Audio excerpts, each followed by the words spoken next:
The wrath sing, goddess, of Peleus' son Achilles, that destructive wrath which brought countless woes upon the Achaeans, and sent forth to Hades many valiant souls of heroes, and made them themselves spoil for dogs and every bird. Thus the plan of Zeus came to fulfillment, from the time when first they parted in strife Atreus' son, king of men, and brilliant Achilles. Who then of the gods was it that brought these two together to contend? The son of Leto and Zeus. For he, in anger against the king, roused throughout the hosts an evil pestilence, and the people began to perish, because upon the priest Chryses, the son of Atreus, had wrought dishonor. For he had come to the swift ships of the Achaeans to free his daughter, bearing ransom past counting. And in his hands he held the wreaths of Apollo, who strikes from afar, on a staff of gold. And he implored all the Achaeans, but most of all the two sons of Atreus, the marshallers of the people, sons of Atreus and other well-grieved Achaeans, to you may the gods who have homes upon Olympus grant that you sack the city of Priam and return safe to your homes. But my dear child, release to me, and accept the ransom out of reverence for the son of Zeus, Apollo, who strikes from afar. Then all the rest of the Achaeans shouted assent, to reverence the priest and accept the glorious ransom. Yet the thing did not please the heart of Agamemnon, son of Atreus, but he sent him away harshly, and laid upon him a stern command. Let me not find you, old man, by the hollow ships, either tarrying now or coming back later, lest your staff and the wreath of the god not protect you. Her I will not set free. Sooner shall old age come upon her in our house, in Argos, far from her native land, as she walks to and fro before the loom and serves my bed. But go, do not anger me, that you may return the safer. So he spoke, and the old man was seized with fear and obeyed his word. He went forth in silence along the shore of the loud resounding sea, and earnestly then, when he had gone apart, the old man prayed to the Lord Apollo, whom fair-haired Leto bore. Hear me, God of the silver bow, who stand over Chryse and holy Cilla, and rule mightily over Tenedos, Sminthean god. If ever I roofed a temple to your pleasing, or if ever I burned to you fat thigh pieces of bulls and goats, fulfill this prayer for me. Let the Danaans pay for my tears by your arrows. So he spoke in prayer, and Phoebus Apollo heard him. Down from the peaks of Olympus he strode, angered at heart, bearing on his shoulders his bow and covered quiver. The arrows rattled on the shoulders of the angry god as he moved, and his coming was like the night. Then he sat down apart from the ships and let fly an arrow. Terrible was the twang of the silver bow.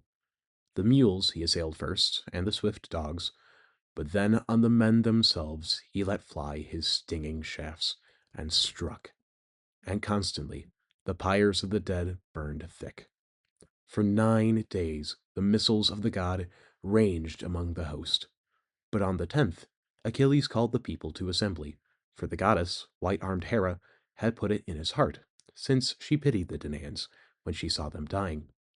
When they were assembled and gathered together, among them arose and spoke swift-footed Achilles, son of Atreus, now I think we shall return home, beaten back again, should we even escape death, if war and pestilence alike are to ravage the Achaeans.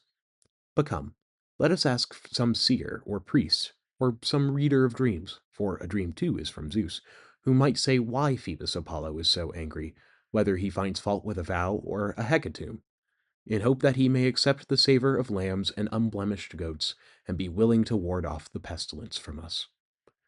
When he had thus spoken, he sat down, and among them rose Calchas, son of Thestor, far the best of bird diviners, who knew the things that were, and that were to be, and that had been before, and who had guided the ships of the Achaeans to Ilias by his own prophetic powers, which Phoebus Apollo had bestowed upon him.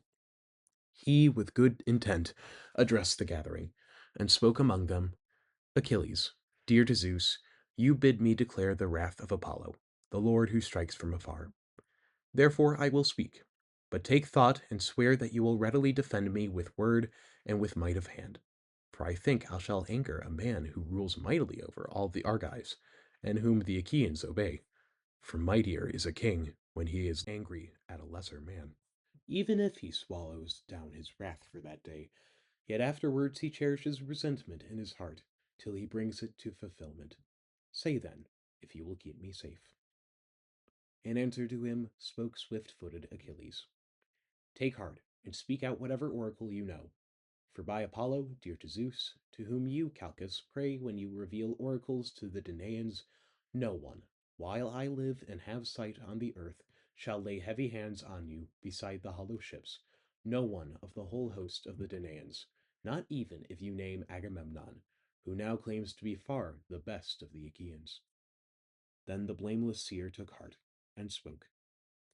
It is not then because of a vow that he finds fault, nor because of a hecatomb, but because of the priest whom Agamemnon dishonored, and did not release his daughter nor accept the ransom. For this cause the god who strikes from afar has given woes, and will still give them.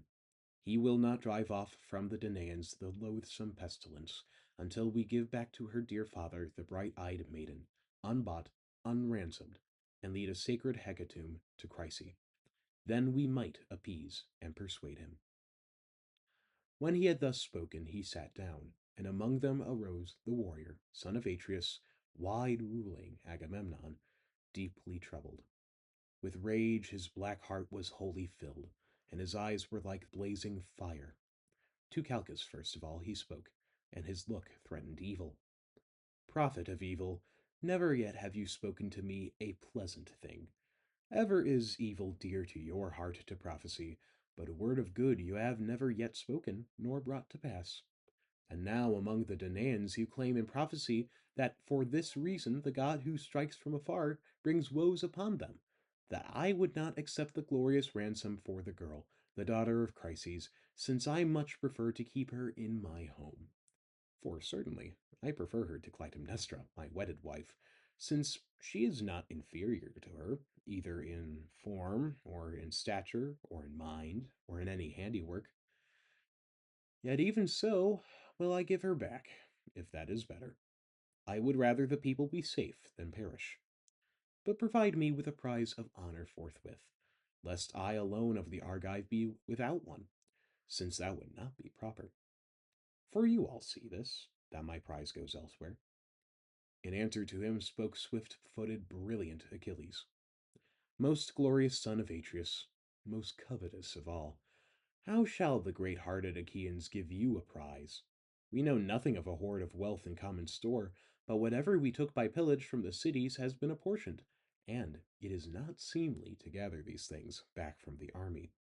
But give back the girl to the god, and we Achaeans will recompense you and fourfold, if ever Zeus grants us to sack the well-walled city of Troy. In answer to him spoke Lord Agamemnon. Do not thus, mighty though you are, godlike Achilles, seek to deceive me with your wit, for you will not get by me nor persuade me.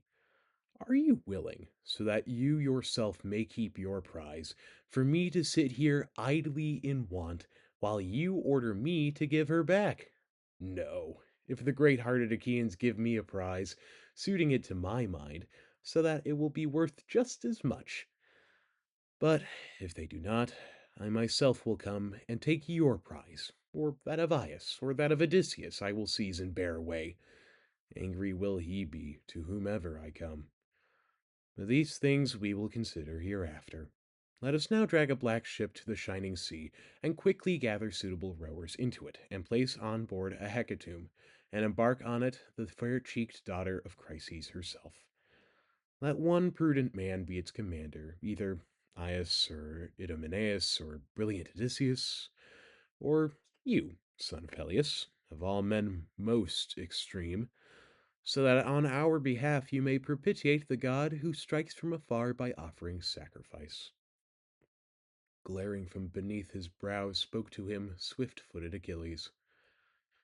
Ah me, clothed in shamelessness, thinking of profit, how shall any man of the Achaeans obey your words with a ready heart, either to go on a journey or to fight against men with force?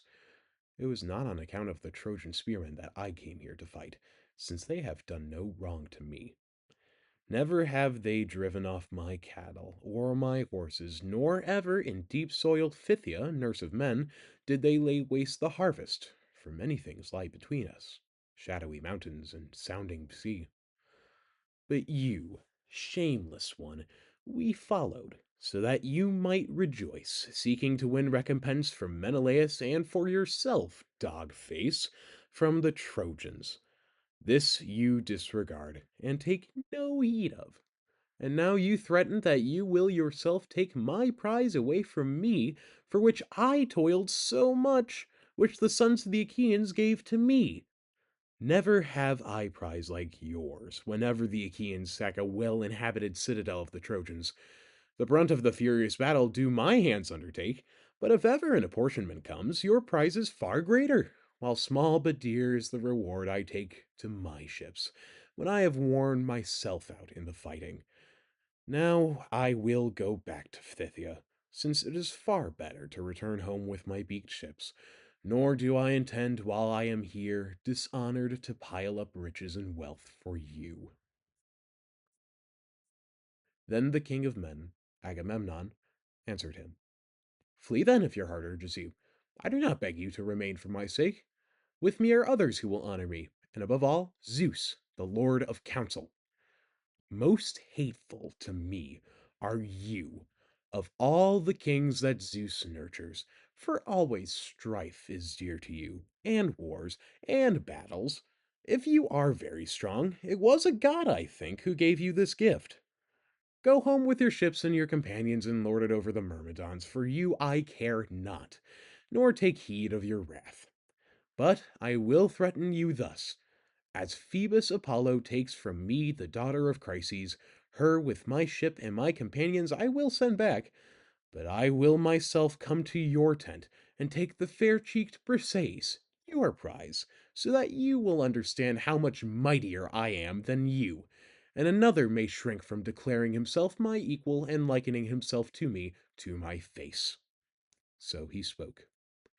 Grief came upon the son of Peleus, and within his shaggy breast his heart was divided, whether he should draw his sharp sword from beside his thigh and break up the assembly and slay the son of Atreus, or stay his anger and curb his spirit. While he pondered this in mind and heart, and was drawing from its sheath his great sword, Athene came from heaven. The white-armed goddess Hera had sent her forth, for in her heart she loved and cared for both men alike.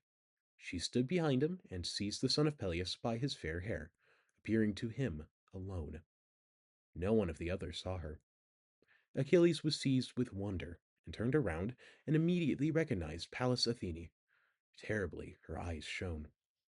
Then he addressed her with winged words, and said, Why now, daughter of aegis-bearing Zeus, have you come? Is it so that you might see the arrogance of Agamemnon, son of Atreus? One thing I will tell you, and I think this will be brought to pass. Through his own excessive pride shall he presently lose his life. Him, then the goddess, bright-eyed Athene, answered, I have come from heaven to stay your anger, if you will obey. The goddess white-armed Hera sent me forth, for in her heart she loves and cares for both of you. But come, cease from strife, and do not grasp the sword with your hand. With words indeed taunt him, telling him how it shall be. For thus I will speak, and this thing shall truly be brought to pass. Hereafter 3 times as many glorious gifts shall be yours on account of this arrogance. But refrain, and obey us. In answer to her, spoke swift-footed Achilles. It is necessary, goddess, to observe the words of you two, however angered a man be in his heart, for it is better so. Whoever obeys the gods, to him do they gladly give ear. He spoke, and stayed his heavy hand on the silver hilt, and back into its sheath thrust the great sword, and did not disobey the word of Athene. She returned to Olympus to the palace of aegis-bearing Zeus to join the company of the other gods. But the son of Peleus again addressed with violent words the son of Atreus, and in no way ceased from his wrath. heavy with wine, with the face of a dog but the heart of a deer. Never have you had courage to arm for battle along with your people, or go forth to an ambush with the chiefs of the Achaeans. That seems to you even as death. Indeed, it is far better throughout the wide camp of the Achaeans to deprive of his prize whoever speaks contrary to you. People devouring king, since you rule over no bodies. Else, son of Atreus, this would be your last piece of insolence. But I will speak out to you, and will swear thereto a mighty oath. By this staff, that shall never more put forth leaves or shoots since first it left its stump among the mountains, nor shall it again grow green, for the bronze has stripped it on all sides of leaves and bark, and now the sons of the Achaeans carry it in their hands when they act as judges, those who guard the ordinances that come from Zeus. And this shall be for you a mighty oath. Surely, some day, a longing for Achilles will come upon the sons of the Achaeans, one and all, and on that day you will not be able to help them at all, for all your grief, when many shall fall dying before man-slaying Hector. But you will gnaw the heart within you, in anger that you did no honor to the best of the Achaeans. Then among them arose Nestor, sweet of speech, the clear-voiced orator of the Pylians, from whose tongue flowed speech sweeter than honey. 2 generations of mortal men had passed away in his lifetime, who had been born and reared with him before in sacred Pylos, and he was king among the third. He, with good intent, addressed the gathering and spoke among them. Comrades, great grief has come upon the land of Achaea. Truly would Priam and the sons of Priam rejoice, and the rest of the Trojans would be most glad at heart, were they to hear all this of you two quarreling. You who are chief among the Danaans in council and chief in war. Listen to me, for you are both younger than I. In earlier times I moved among men more warlike than you, and never did they despise me. Such warriors have I never since seen, nor shall I see, as Peirithous was, and Dryas, shepherd of the people, and Caeneus, and Exadius, and godlike Polyphemus, and Theseus, son of Aegeus, a man like the immortals. Mightiest were these of men reared upon the earth. Mightiest were they, and with the mightiest they fought, the mountain-dwelling centaurs, and they destroyed them terribly. With these men I had fellowship, when I came from Pylos, from a distant land far away, for they themselves called me. And I fought on my own. With those men could no one fight of the mortals now upon the earth. Yes, and they listened to my counsel, and obeyed my words. So also should you obey, since to obey is better. Neither do you, mighty though you are, take away the girl, but let her be, as the sons of the Achaeans first gave her to him as a prize. Nor do you, son of Peleus, be minded to strive with the king, might against might, for it is no common honor, that is the portion of a scepter-holding king, to whom Zeus gives glory.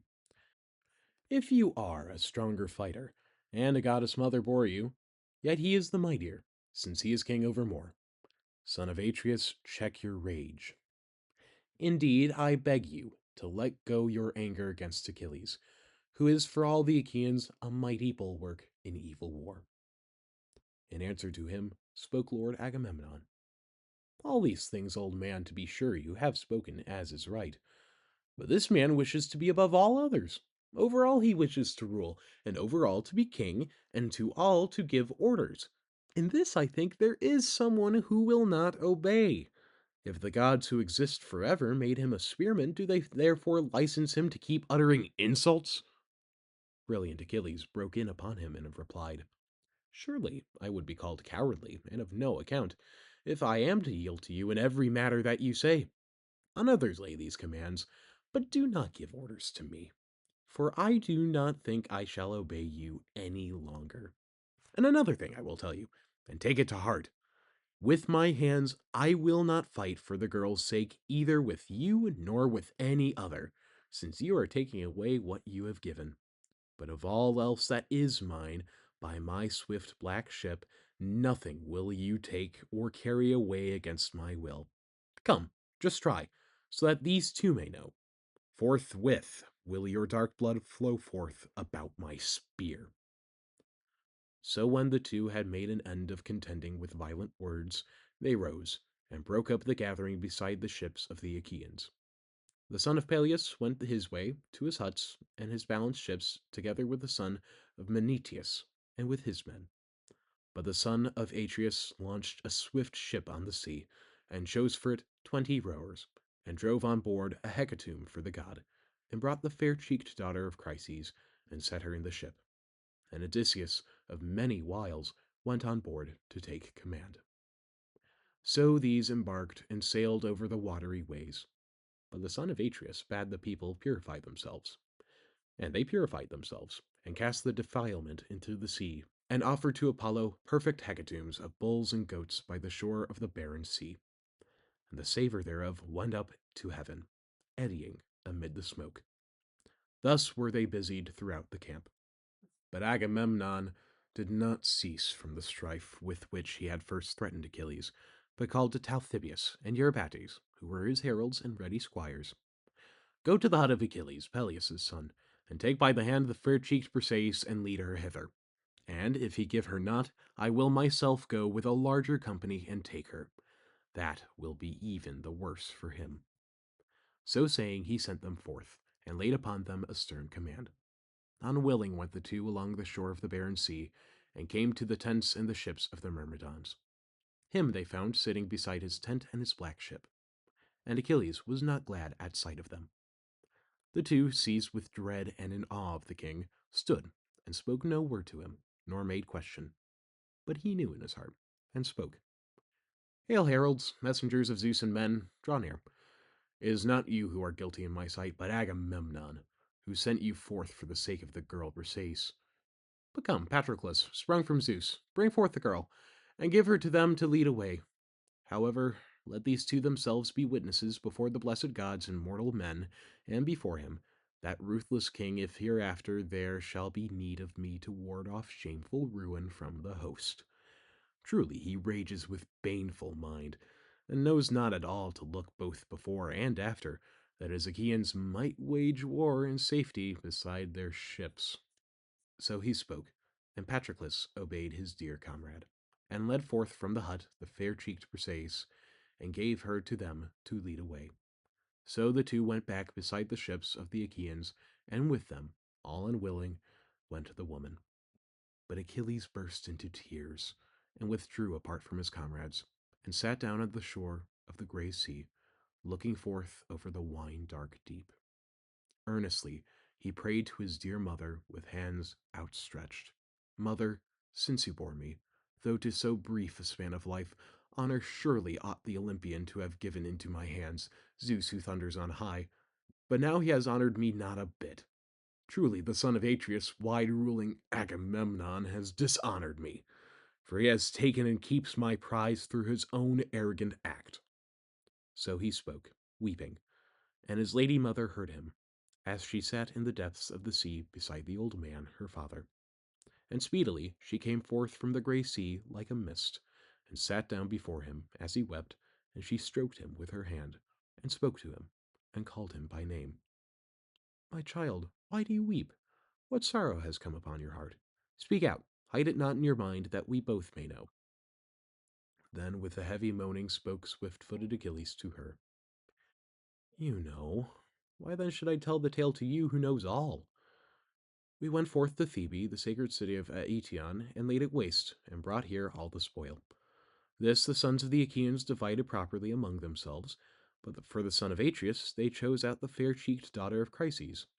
However, Chryses, priest of Apollo, who strikes from afar, came to the swift ships of the bronze-clad Achaeans to free his daughter, bearing ransom past counting, and in his hands he held the wreaths of Apollo, who strikes from afar, on a staff of gold, and he implored all the Achaeans, but most of all the two sons of Atreus, marshallers of the people. Then all the rest of the Achaeans shouted assent to reverence the priest and accept the glorious ransom. Yet the thing did not please the heart of Agamemnon, son of Atreus, but he sent him away harshly and laid upon him a stern command. So the old man went back again in anger, And Apollo heard his prayer, for he was very dear to him, and sent against the Argives an evil shaft. Then the people began to die thick and fast, and the shafts of the god ranged everywhere throughout the wide camp of the Achaeans. But to us the prophet with sure knowledge declared the oracles of the god who strikes from afar. Forthwith then I first bade propitiate the god. But thereafter anger seized the son of Atreus, and straightway he arose and spoke a threatening word which now has come to pass. For the quick glancing Achaeans are taking the maiden in a swift ship to Chryse, and are bearing gifts to the god. While the other woman the heralds have just now taken from my tent and led away, the daughter of Briseis, whom the sons of the Achaeans gave me. But you, if you are able, guard your own son. Go to Olympus and make prayer to Zeus, if ever you have gladdened his heart by word or deed. For often have I heard you glorying in the halls of my father, and declaring that you alone among the immortals warded off shameful ruin from the son of Cronos, lord of the dark clouds, on the day when the other Olympians wished to put him in bonds, even Hera and Poseidon and Pallas Athene. But you came, goddess, and freed him from his bonds, when he had quickly called to high Olympus him of the 100 hands, whom the gods call Briareus, but all men Aegeon, for he is mightier than his father. He sat down by the side of the son of Cronos, exulting in its glory, and the blessed gods were seized with fear of him, and did not bind Zeus. Bring this now to his remembrance, and sit by his side, and clasp his knees, in hope that he might, perhaps, wish to succor the Trojans, and for those others, the Achaeans, to pen them in among the sterns of their ships and around the sea as they are slain, so that they may all have profit of their king, and that the son of Atreus, wide-ruling Agamemnon, may know his blindness, and that he did no honor to the best of the Achaeans. Then Thetis answered him as she wept. Ah me, my child, why did I rear you, cursed in my childbearing? Would that it had been your lot to remain by your ships without tears and without grief, since your span of life is brief and endures no long time. But now you are doomed to a speedy death, and are laden with sorrow above all men. Therefore to an evil fate I bore you in our halls.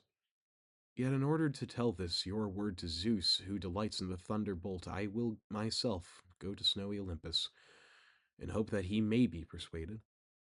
But remain by your swift seafaring ships, and continue your wrath against the Achaeans, and refrain utterly from battle. For Zeus went yesterday to Oceanus, to the blameless Ethiopians for a feast, and all the gods followed with him. But on the 12th day he will come back again to Olympus.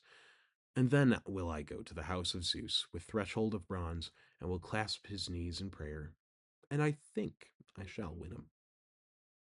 So saying, she went her way, and left him where he was, angry at heart, for the fair girdled woman's sake, whom they had taken from him by force, though he was unwilling. And meanwhile Odysseus came to Chryse, bringing the holy hecatomb. When they had arrived within the deep harbor, they furled the sail and stowed it in the black ship, and the mast they lowered by the forestays and brought it to the crutch with speed, and rowed her with oars to the place of anchorage. Then they cast out the mooring stones and made fast the stern cables, and themselves went forth upon the shore of the sea. They brought forth the hecatomb for Apollo, who strikes from afar, and forth stepped also the daughter of Chryses from the seafaring ship. Her then did Odysseus of many wiles lead to the altar and place in the arms of her dear father, saying to him, Chryses, Agamemnon, king of men, sent me forth to bring to you your daughter, and to offer to Phoebus a holy hecatomb on the Danaans' behalf, that therewith we may propitiate the Lord, who has now brought upon the Argives woeful lamentation. So saying, he placed her in his arms, and he joyfully took his dear child. But they made haste to set in array for the god the holy hecatomb around the well-built altar, and then they washed their hands and took up the barley grains. Then Chryses lifted up his hands and prayed aloud for them. Hear me, God of the silver bow, who stands over Chryse and holy Killa, and rules mightily over Tenedos. As before you heard me when I prayed, to me you did honor and mightily smote the host of the Achaeans. Even so now fulfill me this my desire.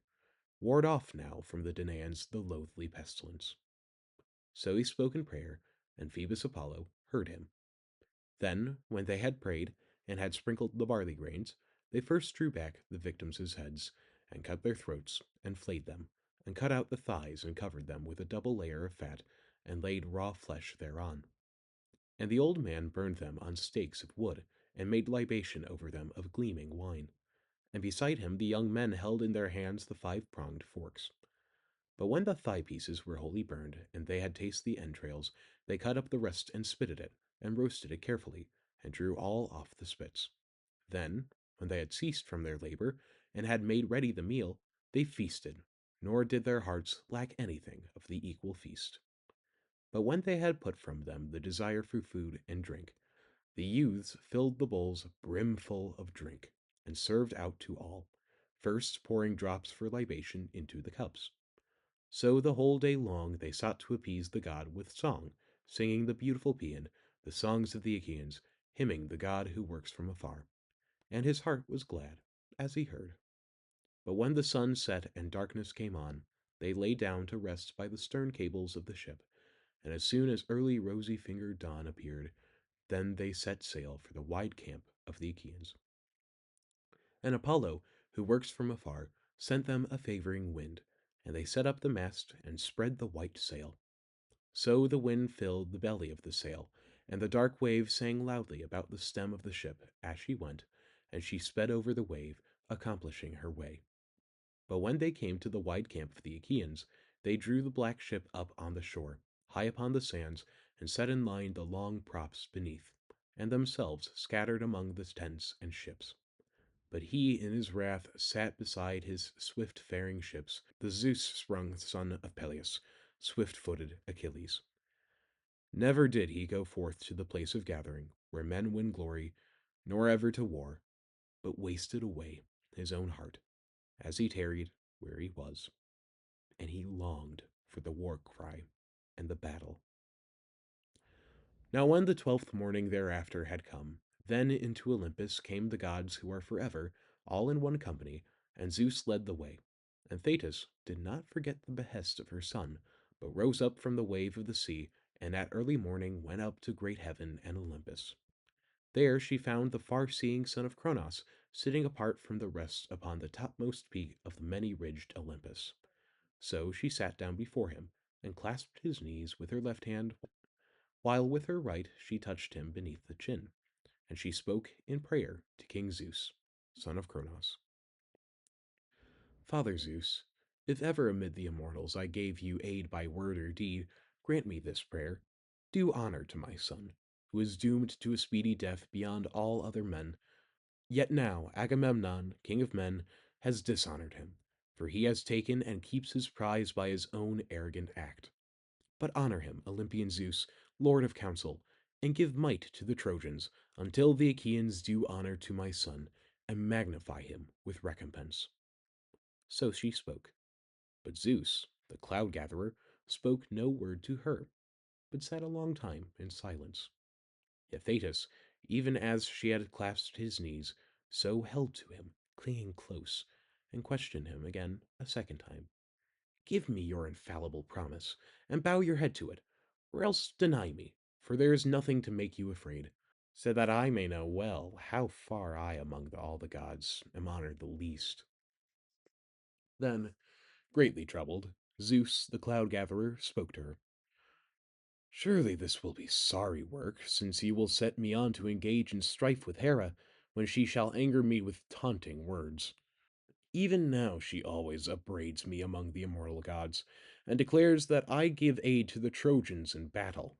But for the present depart again, lest Hera note something, and I will take thought for these things, to bring all to pass. Come, I will bow my head to you, that thou may be certain, for this from me is the surest token among the immortals. No word of mine may be recalled, nor is false, nor unfulfilled, to which I bow my head.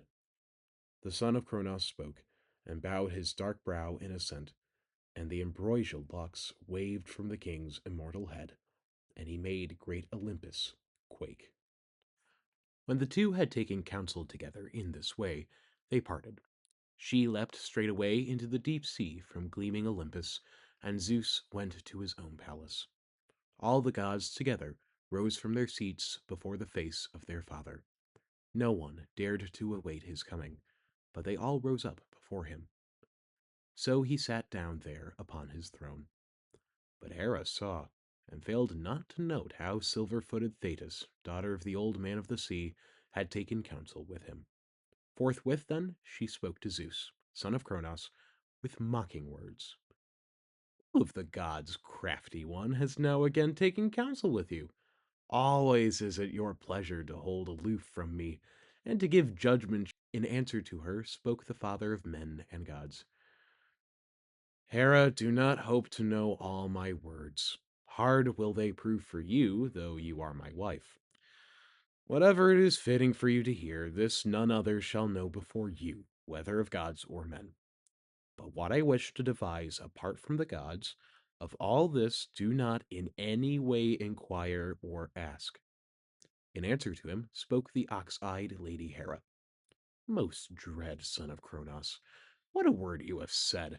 Truly in the past I have not been accustomed to inquire nor ask you, but at your ease you devise all things whatever you wish.